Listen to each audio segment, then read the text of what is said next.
Сәлеметсіңдер ме балалар?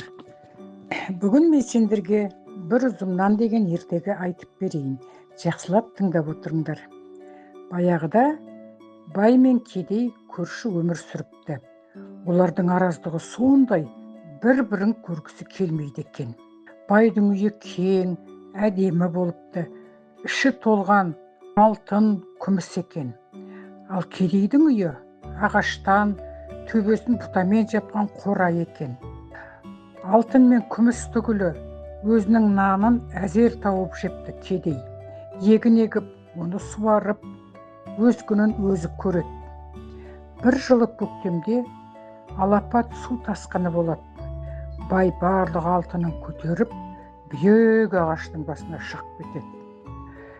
Кедей болса бір көмеш нанын қойнына салып, ол да бір ағаштың басына шығады. Су тасқыны осылайша 15 күнге созылады.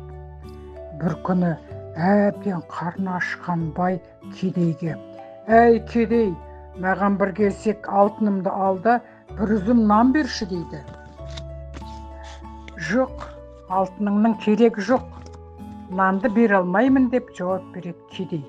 Екінші күні бай кедейден тағы да бір үзім нан сұрайды. «Алтынымның жартысын ал да маған бір үзім нан берші» дейді. Кедей: «Жоқ, бере алмаймын» деп тағы жауап береді. Ақыры қарны ашқан, өліп бара жатқан бай аштыққа шыдай алмай кедейге: «Әй кедей, бүкіл алтынымды берейін, маған бір үзім нан берші» дейді.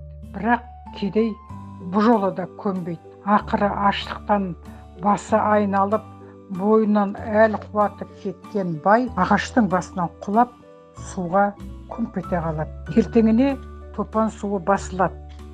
Топан суы басылып, кедей ағаштың басынан түседі.